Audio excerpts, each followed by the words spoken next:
Sveicināti, dārgie radio klausītāji un jaunieši raidījumā Vērtību kompas.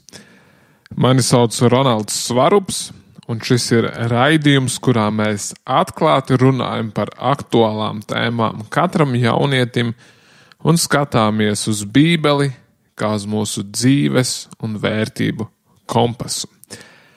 Sveiciens jums visiem vasarā! Un es arī apsveicu tad jauniešus, kuriem ir brīvlaiks.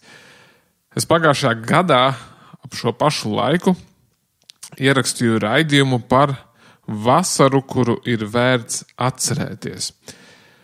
Un ja tu neesi noklausījies šo raidījumu, tad es tev iesaku viņu noklausīties. Manuprāt, tur bija kādas vērtīgas pārdomas, bet es nevēlos atkārtot to, ko es tur teicu. Kādas lietas atkārtosies, bet, ja tu vēlies noklausīties, tad tas ir 33. raidījums. Vai, ja jūs meklējat to Kristīgā radio mājaslapā, tad jāpatina atpakaļ arī uz aptuveni šo maija, jūnija datumu tikai pagājušajā gadā. Jā, šoreiz es vēlējos pieskarties vasaras tematikai un sociālajiem tīkliem. Tieši runāt vairāk par Snapchat, Instagram un TikTok un tā riskiem. Un tad šī raidījuma nosaukums ir Vasara un sociālai tīkli. Draudz vai draugs? Jā, tad būs kāds vērtīgas atziņas, būs arī atziņas priekš jums jauniešiem, bet arī priekš vecākiem un arī topošajiem vecākiem. Jo es arī nesen tikai saskāros un uzzināju, ka īstenībā daudzi no mums nemaz nezina, kas notiek jauniešu sociālajos tīklos, īpaši tiem, kuri ir zem 14 gadu vecuma, mazgadīgajiem. Tur ir arī tādas interesantas lietas. Tad par šo un par šo saistītām tēmām mēs šodien runāsim. Jā, tātad vasara ir sākusies. Iespējams, tu tagad klausies un tev ir brīvlaiks. Citiem tas varbūt būs vēlāk, varbūt būs kāda prakse. Bet jautājums ir, kā tad tu pavadīsi savu vasaru? Tagad es varu dot kādus arī vienkārši ieteikumus. Un, protams, ja mēs esam nostrādājušies, ir eksāmeni bijuši. Un tagad, kad skola ir beigusies, tad gribas atlaisties un pabaudīt brīvu laiku. Un esmu par to, saku, droši atpūties, bet tikai kādas pirmās nedēļas. Bet to laikā, kamēr tu atpūties, es tev ieteiktu jau sākt meklēt darbu. Nesēdi visu vasaru mājās. Un tā ir lielākā kļūda, ko es, kad biju jauns, ko es pieļāvu. Jo darba atrašana palīdzēs tev pirmkārt finansiāli. Tas ir loģiski, vai ne? Tu saņemsi algu, varēsi nopirkt kādas lietas, nesēdēsi vecākiem uz kakla. Tas arī ir ļoti svarīgi, ja ir kādas lietas, kuras tu vēlies dabūt un vecāki tev viņas negrib nopirkt, tad ej strādā, saņem naudu un arī pērc tās. Un tad tu arī iemācīsies naudas vērtību. Cik vērtīga ir nauda, kā tas izskatās praktiski stundās, kuras tu pavadi strādājot. Otrkārt, darbs iemācīs tev strādāt. Tas palīdzēs saprast arī, ko tas nozīmē būt darba ņēmējam, kādas ir strādāt 8, varbūt 12 stundas. Šeit tad mazgadīgajiem drusku citādāk ir mazākas darba slodzes, bet šā vai tā iemācīsies strādāt, vai ne, ko tas nozīmē būt, nākt laikā, celties vai neuzņemties atbildību kādās lietās. Tā, tas arī ļoti, ļoti svarīgi, lai tev būtu reālas ekspektācijas uz nākotni. Kā arī, kas ir pavisam svarīgi, ir, ka tu jau iekrāsi kaut ko savai pensijai. Un šī nauda sāks veidot procentus. Un pat, ja tā ir maza nauda, bet gadu laikā, ja tu jau sāk strādāt, tad 16 gados varbūt 3 mēnešus, un tad 17, un 18, un 19, varbūt 20, un tagad tu pabeigsi vidusskolu, tad tev jau būs pirmās iemaksas kuras uzsāks tavu pensijas līmeņa krāšanu. Un šis ir ļoti, ļoti būtiski, jo šie 5 gadi var iekrāt varbūt 1000 pensiju 2. līmenī un varbūt vairāk pensiju 1. līmenī, bet tie jau veidos, jo katru gadu tie būs procenti, kuri krāsies. Un ja tev tad 22 gadu vecumā pašam būtu 1000 jāiemaksā šī pensiju līmenī, tad zini, kāds ir, vai neviens jau nevar īsti atļauties uzreiz iemaksāt 1000. Tā ka šis būs pavisam svarīgi, lai to pēc gadiem, 70 gadu vecumā, ja Dievs dos, būtu jau krietni ievērojamāka pensija. Tā ka tas varbūt spēlē diezgan lielu atšķirību. Un tamdēļ, ja tu sāc strādāt, arī tiem, kas klausās, es iesaku aplūkot, kāds tev ir 2. pensiju līmenis. Jo visdrīzāk, ja tu uztaisīji bankas kontiņu, esi atvēris savu kontu, tev ir debetkarte, tad tev ir viens no visneizdevīgākajiem 2. pensijas līmeņiem. Un pensionēšanās vecumā atšķirība var sasniegt pat vairākus 10 000 eiro. Un tas var atšķirt reāls vairākus 100 eiro mēnesī, kurus tu saņemsi savā pensijā. Un ir tīpaši, jo tu agrāk sāc strādāt, tad ir svarīgi uzreiz izvēlēties sev ienesīgāko 2. pensijas līmeni, lai viņš var sākt veidot šos iekrājumus, un tad pēc tam veidojas tāds kā sniega bumbas efekts, kur šie ienākumi eksponenciāli aug gadu no gada. Un šo var izdarīt pavisam vienkārši, apmeklējot Latvija Gov.lv mājaslapu un atverot VSA informāciju un pakalpojumu sadaļu. Viņa ir pašā sākumā kreisajā pusē. Tad ir jāpieprasa pakalpojums, tas ir bez maksas un prasa 5 sekundes, un tur būs visa tava informācija par iemaksātajiem naudām pensiju fondos un arī kurš ir tad tev izvēlēts 2. pensijas līmenis. Es arī pievienošu visdrīzāk linku raidījuma aprakstā, kur tu vari uzklišķināt, ieiet iekšā vai caur internetu banku vai Smart ID. To arī tad ir vēlams uztaisīt nākotnē, ja tev tāds nav. Un vajag būt 18 gadu vecumam, bet sāk jau tur un tad arī izvēlēties visizdevīgāko savu profilu. Tā kā links būs aprakstā raidījuma, tad tur to var arī izdarīt ļoti, ļoti vienkārši.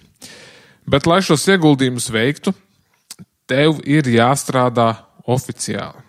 Un tādēļ, cik iespējams, meklē oficiālu darbu. Bet, ja vēl nevari, tad neķer kreņķi, strādā tāpat. Vai tas ir pie vecākiem, vecvecākiem vai kādiem draugiem, vai to jāpļauj zāli, vai kas cits, bet atrodi darbu. Mans pirmais darbs bija Laimas rūpnīcā, pēc tam es esmu arī pļāvis zāli un visu kaut ko citu darījis. Tā kad, jā, izmanto šo laiku, atrodi darbu un strādā. Kā arī, ja tu nostrādāsi šo vasaru, sāks jau 16 gadu vecumā oficiāli strādāt, tad tas tev dos pieredzi, kuru ierakstīt savā CV. Un tas to palīdzēs tad arī nākotnē atrast darbu. Jo ir svarīgi daudzos darbos, kad ir izglītība, bet ir arī kāda darba pieredze.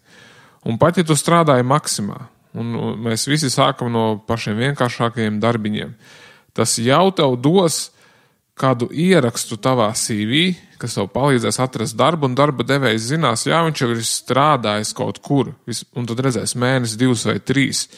Un ja prasīs, kāpēc tikai 3 vai kāds, saka, tas bija darbs pa vasaru, vai es visu vasaru nostrādāju. Tas daudz ko jau pasaka par tevi pašu kā cilvēku. Tā ka tas ir ļoti, ļoti svarīgi. Un Eiropā saka, ka jaunietis ir līdz 34 gadu vecumam. Manā skatījumā tās ir muļķības.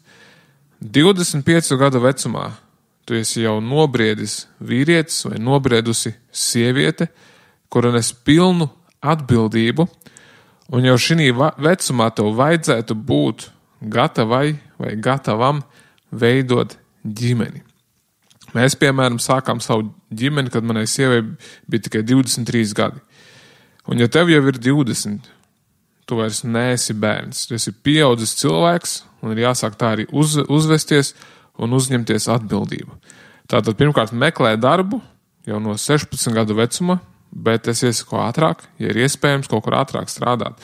Un pieaugt jau un kļūt neatkarīgam. Tie tādi pirmie soļi, lai kļūtu neatkarīgs. Tad otrkārt ir, ko tad darīt brīvajā laikā? Tad, kad tu nestrādāsi. Par to es vairāk runāju iepriekšējā raidījumā.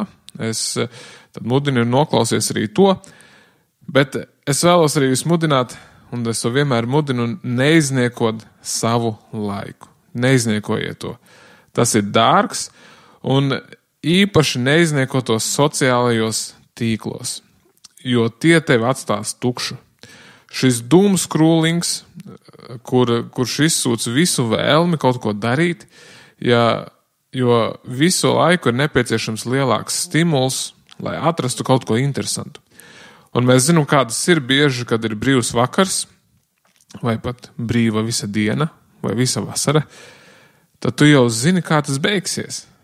Tu paņemsi telefonu vai datoru un noliksi to nost tikai tad, kad tas būs izlādējies vai 3 no rīta. Un šādi ātri vien viss dienas ritms tiek izbojāts, ka tu vairs neesi spējīgs darīt jebko jēdzīgu. Tas ātri vien aiziet postā. Par to es esmu runājis arī citos raidījumos, bet tagad es vēlējos parunāt par dažādiem riskiem, lai jūs un jūsu varbūt bērnus, kas klausāties, pasargātu sociālo tīklu platformās. Informāciju no šīs mēlos no Bretas Kūperes raidījuma. Mana sieva viņu skatās, un viņa runā uz jauniešiem par dažādām aktualitātēm. Tad mēs aplūkosim arī kādus riskus, viņa tur runāja gan par sociālajiem tīkliem, tad no vecāku perspektīvas, kā arī uz jums jauniešiem, un daži no jums, cerams, būs topošie vecāki. Un ir labi jau sākt domāt par šo, vai ne? Kā es tad vēlos audzināt savus bērnus, kas ir svarīgs nākotnē, kas ir tie riski. Un tad sāksim ar Snapchatu. Snapchats, manuprāt, ir tāda visbīstamākā aplikācija. No viņas tāda maz jēgas, bet tiem, kas nezina, es īsti pastāstīšu, kas tad tā ir. Tad tā ir aplikācija, kur galvenā saziņa notiek caur bildēm vai video. Un tā doma ir, ka tev ir draugu loks, kuriem tu aizsūti privāti kādu bildi vai video. Un tas āķis tajā aplikācijā ir, ka cilvēkiem šķiet, ka tas saturs ir it kā privāts. Jo šīs bildes, kad otrs cilvēks viņas atver, viņas pazūd 24 stundu laikā, vai pazūd arī uzreiz.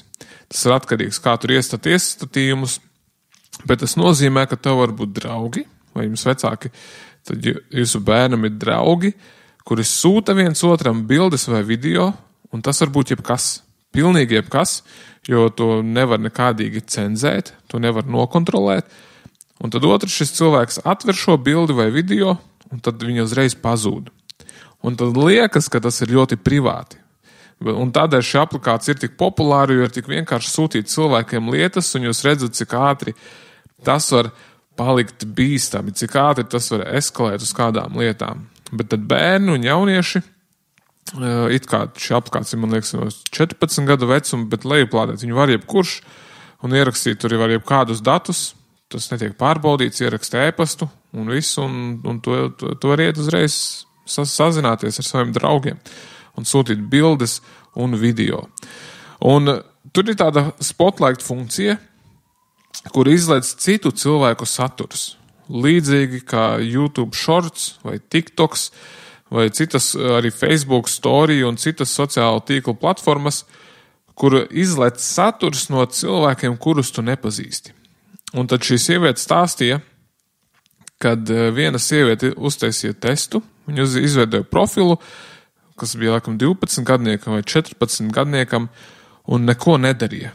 Neaicināja nekādus draugus, neko nelaikoja, nespieda, un vienkārši scrollojot uz leju, ritinot uz leju, pēc 5 minūtēm izleca jau seksuāla rakstura video, nepiedienīga video. Un tā nav uzreiz nekāda pornogrāfija, man liekas, tur nekas tāds nedrīkst arī būt.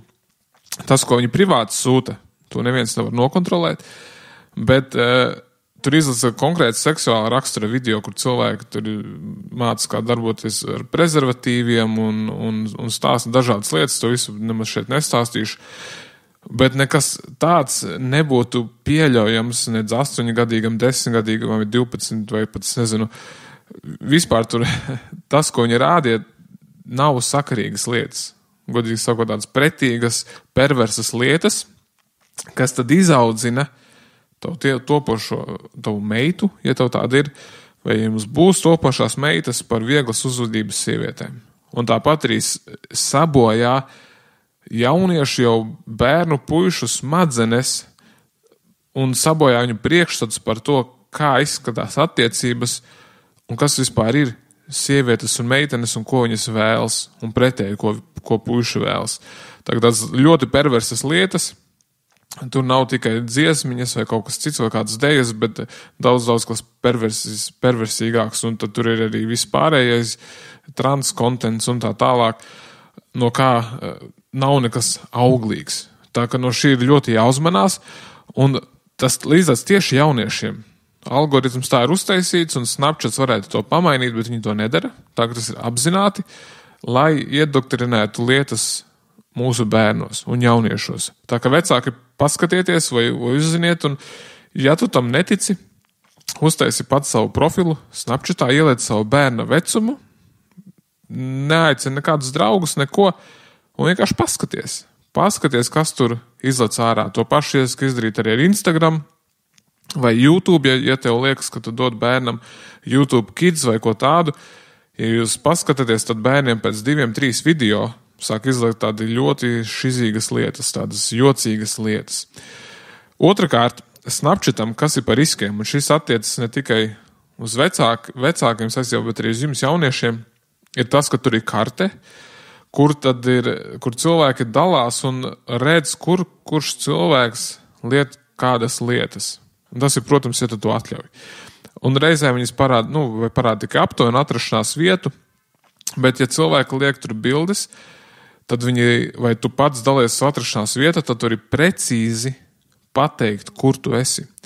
Un tas lielākais risks, par ko bieži cilvēki neaizdomājas, ir, ja tu liec bildes ar pasākumiem, kur tu esi, tad cilvēks, tas, kurš šo atver, viņš redz to tiešajā laikā. Viņš uzreiz redz, kur tu esi. Un ja tavā draugu lokā, vai tu izsūti kādam, tu nezini, kas tas pat cilvēku ir, vai tu liec storiju, saka, esmu šī pasākumā, esmu tur, un tagad būs pasākums baznīcā, un viņš ir vakarā. Tad šis cilvēks, viņš pēc tam, ja grib tev darīt ko ļaunu, tad viņš var tevi sagaidīt. Jo tu jau pasaki pats, kur tu esi. Un no tā ir ļoti, ļoti jāuzmanās. Un šis veicina cilvēku trafikings, cilvēku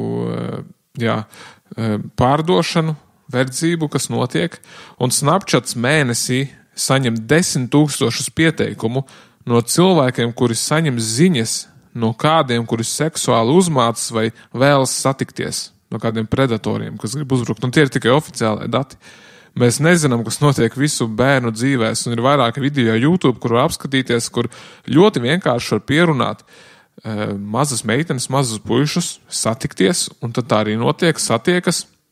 Un tad vecāki izmanto šo iespēju, viņi paši pārbauda, vai bērns to paļausies, un pēc tam, lai viņi iemācās to nedarīt. Ka cik vienkārši kādam cilvēkam atnākt viņus nolaupīt. Tā ir vairāk tādu video, kur pa jokam nolaupa cilvēkus, un pēc tam parāda, ka tas varēja būt īstenībā. Un tas arī notiek īstenībā katru dienu pazūg bērni un jaunieši. Un tīpaši jūs jaunietis, jūs sevi liekat bildes ar izaicinošām bildēm.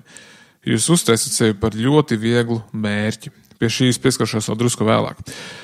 Un kā arī Snapchatā, un tagad arī citās aplikācijās, parādās visādi mākslīgā intelekta rīki, un arī Snapchat ir tāds mākslīgā intelekta virtuālais draugs, kurš aicina sarunāties, sarakstīties, un tad bērnam veidojas arī saikne ar robotu, viņš čato ar viņu, un tas tad arī veicina algoritmus un mācas Snapchatam un citām korporācijām izprast jūsu bērnus labāk.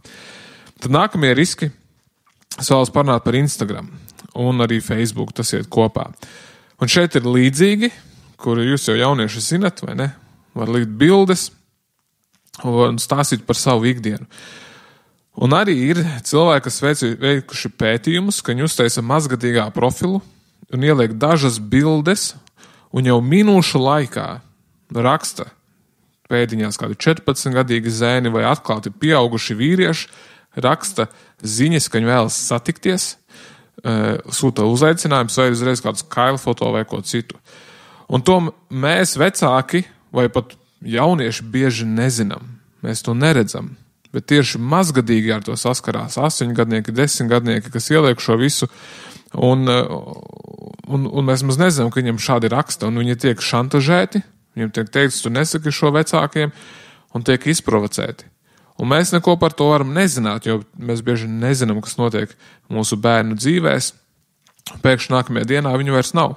Viņš nolaupīts vai ir izvarots vai kaut kas cits ir noticis. Un šie reāli riski, ar kuriem saskarās daudzi cilvēki. Un nākamais ir TikToks, un šie ir līdzīgi šīm abām aplikācijām. Tā gan nav tik kaitīga kā Snapchat, bet tāpat tur var sarakstīties privāti, sūtīt ziņas. Bet tur lielāka problēma ir, ka vienkārši saturs, kas tur tiek rādīts, pārsvarā ir vienkārši briesmīgs. Miskastē metams, pervers un nekas jēdzīgs, vienkārši sabojā smadzenes. Un tik daudzi skatās un šķir un bojā savu dopamīna receptorus un visu pārējo, kad pazūd motivācija kaut ko darīt, un jaunieši tiek vienkārši viņu tā morālā sistēma tiek sabojāta. Protams, tur ir kristīgs saturs, ir kādas arī vērtīgas lietas, bet pārsvarā ir muļķības. Un sociālos tīklus es vispār, no Snapchatu, man liekas, viņam vispār nevajadzētu viņu lietot, tur nav nekā laba, tas ir vienkārši atver tādus riskus, durvis, kaut kādiem riskiem vai noslēpumiem vai nekam labam. Tā kā tas no tā, es nezinu, ja jūs bērnam ir Snapchats, es vismaz savam bērnam tādas aplikācijas neinstalētu un ieteiktu arī jums ļoti, ļoti padomāt. Tādēļ vecāki, ko es vēlos jums pateikt, nedodiet nelimitētu pieeju telefonā saviem bērniem. Ierobežojiet viņu laiku, kā viņi to pavada. Un telefonos ir iebūvētas funkcijas, jau piemēram iPhone'ā, tas ir screen time, un tur varat pievienot savu bērnu pie ģimenes un uzlikt ierobežojumus. Un priekš Android vislabākā aplikācija, bet varbūt ir labākas, ir Family Link. Tā ir gan Google aplikācija, kas man nepatīk, bet šo aplikāciju var ieinstalēt savā telefonā, un tad ir cita līdzīga jūsu bērnam, un tad arī tur jūs varat uzlikt ierobežojumus. Ierobežojums, lai viņi nevar brīvi lejuplādēt aplikācijas, lai viņi nevar pirkt kādas lietas, varat ierobežot laiku, un arī varat uzlikt iestatīt, lai jūs redzat bērnu atrašanās vietu. Un šo es iesaku ne tikai darīt bērniem, bet arī, piemēram, mums ar sievu, mums ir viens internetbankas konts. Un mēs arī redzam viens otru atrašanās vietu. Un tas nav tāpēc, ka mēs neusticamies viens otram, bet tieši pretēji, tas ir caurspīdībai un drošībai.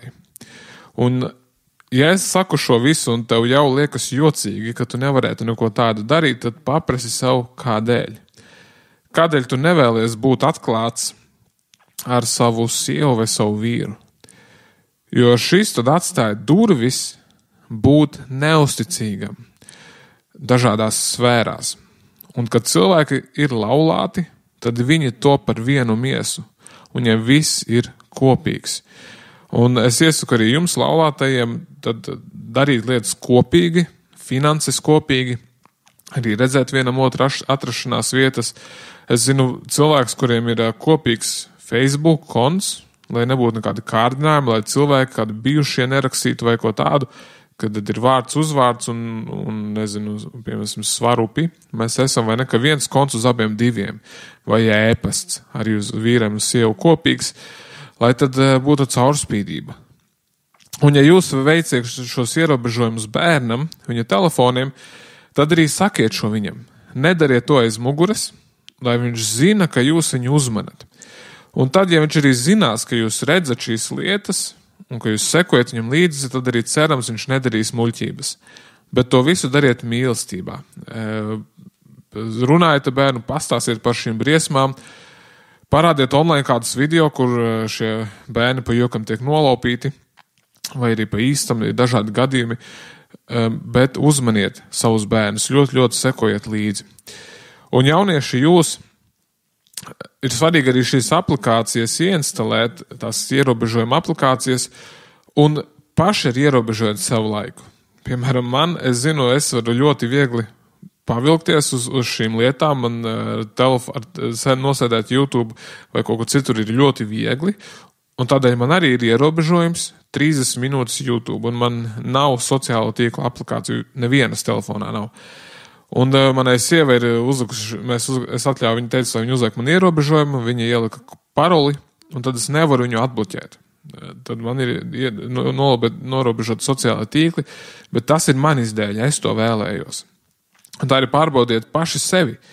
Ja tu nevari sevi ierobežot, tad aiziet pie vecākiem. Pasaki, ieliec man kādu nobloķē, ieliec pinkodu, kur es nezinu. Lai tu pats nevari pārkāpt sev pāri, jo tu zini, ka tas ir vājš. Lai tu varētu pretoties šīm lietām. Jā. Otrakārt, tas risks telefonā aplikācijām ir tāds, kad šīs aplikācijas, viņas izseko tevi. Un es iesaku vienkārši pamēģini ar aizbloķētu telefonu parunāt par kādu nesaistītu tēmu. Piemēram, par suņu barību. Pieliec telefonu pie mikrofona, pasaka, tur suņu barība, vēl kaut ko pie aizslēgta telefona, un tad vēlāk tu redzēsi reklāmas ar suņu barību. Un tādēļ es iesaku pēc iespējas izmantot visur interneta pārlūku, jo korporācijas caur aplikācijām pelna uz tevi. Viņas dzird visu, ko tu saki. Un es neuzticos Google aplikācijām, ir arī citām neuzticos, bet padomā, vai tev tiešām ir vajadzīga tā aplikācija. Un ja tev viņu nevajag, vai tu vari iziet caur interneta pārlūku, tad ej caur interneta pārlūku vienmēr šīs vidēs, jo caur tiem viņi ir aizsargāti. Caur interneta pārlūkiem viņi īsti neko nevar darīt, ir tie kūkī, bet tos arī var izdzēst, un tad viņiem tiešām vairs nav nekādas pieejas. Bet caur aplikācijām viņiem pieeja visam. Tavām bildēm, visai tavai informācijai, taviem mikrofoniem, un viņi tos izmanto 24/7. Tādēļ uzmanies un patestē, paskaties video, negribu jūs pārlieki biedēt, bet drusku vēlos pabiedēt, un paskaties, vai tev tiešām vajadzīgas šīs aplikācijas. Kā arī jaunieši runājot par sociālajiem tīkliem, nelieciet bildes ar sevi. Nelieciet savas atrašanās vietas vai savus kontaktus internetā. Jo kādam vajag tikai iegūt interesi par tevi, un tad viņš var tevi sākt šantažēt. Un tīpaši tagad ar mākslīgo intelektu var lejuplādēt bildes tavas vai video no tava profila, viņus pārtaisīt. Un pēc tam provocēt ar tevi, var tavu balsi izmainīt un pateikt lietas, kuras tu nekad neesi teicis. Tādēļ, neapstiprina arī svešus cilvēkus. Ja tevi aicina kāds svešs cilvēks, neaicina. Ja tev ir Instagram profils un tu viņu vēlies lietot, tad lai tas ir privāts. Lai neviens cits no malas nevar redzēt, ko tu liec. Un es arī nelieku nekādas bildes ar sevi, ar maniem bērniem, es nelieku bildes, tas ir ļoti, ļoti svarīgi. Un es to nevaru uzsvērt, bet padomā, ja tu būtu ļaunprātīgi noskaņots, vai kāds cits būtu ļaunprātīgi noskaņots, un paskaties uz savu profilu sociālajos tīklos. Padomā, ko tu varētu par sevi redzēt? Kurās lietās tu padari sevi ievainojumu vai iekārojumu? Vai tu esi meitene, ja tu liec kādas bildes, kas tevi varbūt padara iekārojumu kādās lietās? Vai varbūt tu parādi kādas lietas, kuras var radīt vēlmi kādam tās nozagt? Varbūt tu esi sociālos tīklos izlicis visu savu māju un mašīnas, kuriem vecāki brauc, un pat parādīs, kā tur var ieiet iekšā, vai kas ir citur, kur te pie kāda drauga. Padomā, vai tas, kas ir redzams internetā par tevi, var tev vai tavai ģimenei kaut kā kaitēt? Vai pēc interneta vien var saprast, kur tu katru dienu cikos esi? Kad cilvēkam nevajag ilgi saprast, 2 viņš ir mūzikas skolā, 3 viņam ir futbola treniņš, un tikos viņš beidzas, un viņš brauc ar to vilcienu vienmēr vienā laikā. Vienkārši padomā un paskaties, vai tu varētu, ko tu vari arī redzēt no sociālajiem tīkliem un cik viegli kāds to varētu izdarīt pāri, ja viņš to vēlētos. Tā kā ir pilns ar gadījumiem, un es vēlos, lai jūs esat pasargāti un neesat naivi. Tā kā tas notiek ar kristiešiem, tas notiek arī ar nekristiešiem. Vienkārši padomā, kāpēc tu to dari, kāpēc tev jāliek visu šī informācija ārā. Tev nav vajadzīgs apstiprinājums no citiem cilvēkiem, un jā, cilvēki smiesies, un cilvēki arī man prasa, kāpēc es neizmantoju sociālos tīklus, bet tici man, tas pāries, un ieguvējs no šī būsi tikai tu. Tu neko nepalaidīsi garām. Un vēl noslēgumā es vēlos izteikt pāris pārdomas par šo visu saistīto tēmu. Pārbaudi sevi, vai tu neesi atkarīgs no sociālajiem tīkliem. Vai kā Bībele saka, vai tu neesi vergs jebkam, vai tu esi paverdzināts. Pārbaudi, vai tu vari apstāties, ierobežot sevi, vai arī tu nevaldi pār savu laiku. Ja tā ir, tad ierobežo, skaties, kā tu vari palaist šo visu vaļā. Otrkārt, ja tu vēlies būt sociālajos tīklos, un tu saki, nē, es būšu tur, tad nevis tikai patērē saturu, bet esi tur par gaismu. Ieliec kādas kristīgas pantus, bībeles pantus, vai ja tu esi baznīcā, saki, es eju uz baznīcu, vai ieliec kādu kristīgu dziesmu, kaut ko cilvēkiem dod cerību, ja tu tur vēlies būt un esi par gaismu. Un ja tu vēlies patērēt to saturu, kas tur ir, tad atsako visam, kas nav labs, kas tev kaitē, bet skaties kaut kristīgu saturu veidotājs, kas tevi tuvina Dievam. Un ja tu redzi kaut ko nepiedienīgu, kaut ko sliktu, tad reporto to vai paziņo šīm organizācijām, lai šis saturs tiktu nobloķēts. Treškārt, sociālai tīkli mūs neatpūtina. Un patiesa atpūta nāk no Dieva. Un no īsta kontakta ar vienaudžiem, ar taviem draugiem. Tādēļ izmanto šo vasaru, lai veidotu dziļas draudzības ar draugiem no draudzes vēlams, vai vienkārši citiem kristiešiem. Kaut ko jēgpilnu ar jauniešiem no jauniešu vakara vai kur citur. Nevis video spēlēs, nevis sociālajos tīklos, bet atpūties, esot ar cilvēkiem, esot pie dabas, un veidot dziļas saiknes. Un padomā, ja tagad būtu septembris, ar ko tu vēlētos, lai tev šī vasara būtu palikusi prātā? Ko tu vēlētos, ar ko lai viņa būtu bijusi piepildīta? Man bija vasaras, kur visu, ko es atceros, bija video spēles. Jā, viņas bija forši uzspēlēt, bet godīgi es būtu vēlējies, ka man būtu bijušas citas pieredzes. Kādi pasākumi ir jauniešiem, es būtu gājis, kaut ko darījis. Bet nē, viss, kas man bija video spēles. Un tad skolā satikos un dzirdēju visu citu, ko citi bija darījuši. Varbūt viņi bija ārzemēs, kādas sacensības vinnēja, strādāja un vēl kaut ko. Un viss, kas man bija, es nospēlēju datoru. Vai ne? Prasi sev, kādus augļus tu vēlētos septembrī redzēt no šīs vasaras. Prasmes, kuras tu ieguvi. Varbūt kādu instrumentu var iemācīties vasarā spēlēt. Vai kādā sporta veidā. Ko tu vēlies redzēt? Un kādas tad atmiņas tu vēlētos paturēt no šīs vasaras? Protams, ne visu sanāks īstenot. Bet padomā, kas ir tas, ko es vēlos redzēt? Jo tagad ir jau pagājušas 4 dienas vasarā, un tas, kā tu pavadi savu šodienu, visdrīzāk parādīs, kā tu pavadīsi savu atlikušo dzīvi, vismaz vasaru, vismaz šo laika posmu, kurā tu esi. Un tu paskaties, vai šīs 4-5 dienas, kuras tu izdzīvoji, vai tu tā vēlies arī pavadīt vasaru. Un vasarā ir iespēja, ir superīgas nometnes, kuras tiek rīkotas, zinu, Lelbi rīko, būs nometne par attiecībām, LKSB rīko laivu braucienus, un ir visādas iespējas, tā ka pameklē internetā, piesakies, pierunā vecākus, ja vajag, pastrādā, bet arī esi kaut kur piedzīvo lietas un atstāj skaistas atmiņas.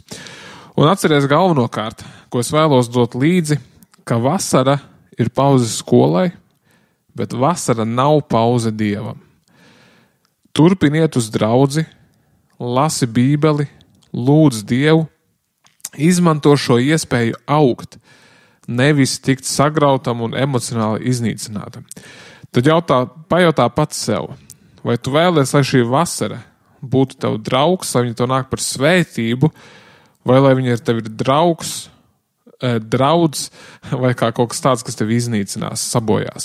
Vismaz kādā mērķi. Un tad tu skatīsies augustā, septembrī, domāsi, visa vasara man ir pagājusi, viss ir izmests vējā, ka tu paliki tikai resnāks un slinkāks un morāli sabojāts bez motivācijas, un tad septembrī nezinās, kā atsākt mācības un par ko pastāstīt saviem klases biedriem, ar ko tu esi darījis.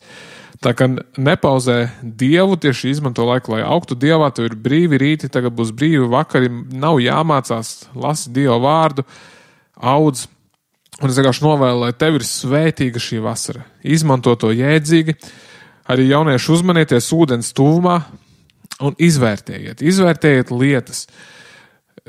lietas, kurām jūs aicina. Jo pietiek ar vienu muļķīgu kļūdu, kura var ietekmēt visu tavu atlikušo dzīvi. Tā palieciet droši un palieciet pie Dieva. Paldies, ka klausījāties šo raidījumu. Ja tevi tas iedrošināja, tad aizsūti arī kādam citam draugam, kuru tas varētu iedrošināt. Un kā arī, ja tu nezini, tad šis raidījums ir pieejams arī Spotify un citās raidierakstu vietnēs.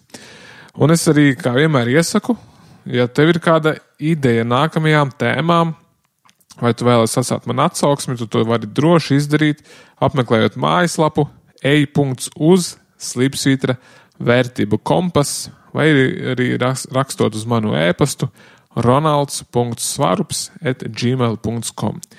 Un noslēgumā es lūgšu par tevi. Jā, slava un pateicība Dievs to par šo skaisto brīnišķīgo laiku, kuru tu mums katram dod. Un Dievs, es lūdzu, lai tu sargā šos jauniešus. Tu redzi, cik viņi ir apdraudēti un ka Sātans neguļ, ka viņš grib iznīcināt visu, kas tev ir dārgs. Es lūdzu sargā viņus digitālajā vidē, un es arī lūdzu, lai tas, kas tiek aplūkots šajos portālos, nāktu par svētību, nevis par lāstu. Es lūdzu par tavu svētību vasarai, dod darbu jauniešiem, dod labus draugus, un lai visā tu netiec aizmirsts, bet esi dzīves centrā. Āmen. Sekosim Dievam un Bībelei, mūsu dzīves un arī vērtību kompasam. Jaunieši, īpaši vīri, esiet stipri un droši, un meitenes, sargājiet savu sirdi. Tiekamies nākamajā raidījumā.